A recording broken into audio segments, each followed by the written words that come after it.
আজকে প্রায় ১ মাস ধরেই সব চালের দামে বেশি, প্রায় কেজি প্রতি ৮ থেকে ১০ টাকা করে বা কোনোটা ১২ থেকে ১৫ টাকা পর্যন্ত বাড়ছে। দেশে কিন্তু পর্যাপ্ত পরিমাণ ধান চাল আছে, তারপরেও চালের দাম বেশি। এর কারণ হলো যে বড় বড় কর্পোরেট কোম্পানি যারা আছে, মেলার যারা আছে, ওরা সিন্ডিকেট করে চালের দামটা বাড়ায় নিচ্ছে। সবজিটা যদি দাম মোটামুটি কম হয়, কিন্তু অন্যান্য পণ্যের দাম তো বেশি। আমাদের দেশে দেখা গেল বেগুনের দাম কমলে আলুর দাম বাড়ে, আলুর দাম কমলে শসার দাম বাড়ে। একটা শূন্য পর্যায়ে থাকতে হবে, তাইলে সাধারণ মানুষ চলতে পারবে। এই যে আমি চাল কিনলাম আপনি যেখানে ১৭০০-১৮০০ টাকা ২৫ কেজি, সে চাল পড়লো আপনার ২০০০ টাকা। তো যে আপনি একটার দাম কমলে আরেকটা বাড়ে, আমার কত এক সমন্বিত থাকতে হবে। শীতকালীন যে সবজিগুলো বাজারে ভরপুর আমদানিও আছে, এই তুলনায় দামটা একটু কম। বর্তমান বাজারে সিম ৪০ থেকে ৪৫ কেজি, টমেটো ৩৫ থেকে ৪০ টাকা কেজি, ক্ষীরা আছে ৪০ থেকে ৩৫ টাকা, চিচিঙ্গা ৫০ থেকে ৬০ টাকা, পেঁপে ৪০ থেকে ৩৫ টাকা কেজি।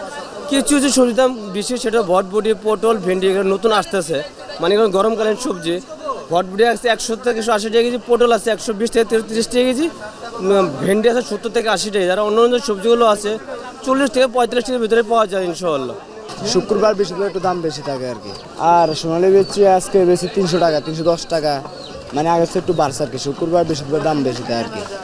বেশি না, বেশি দাম বেশি হবে, ৫৫০-৬০০ টাকা বেশি মূল্য কেজি আর কি। সাধারণ যারা গরিব বা মধ্যবিত্ত, এদের জন্য অত্যন্ত কষ্টকর।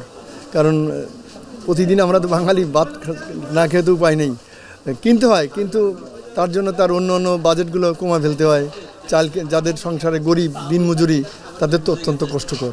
চালের বাজার ২৮টা হইলো আপনার ৫৮ থেকে ৬০ টাকা, আর মিনিকেটটা হইলো ৭৬ থেকে ৮০ টাকা, ৮২ টাকা এভাবে চলতেছে। নাজির চালটা হইলো ৮০ টাকা, ৮৪ টাকা, ৮৫ টাকা এইভাবে চলে।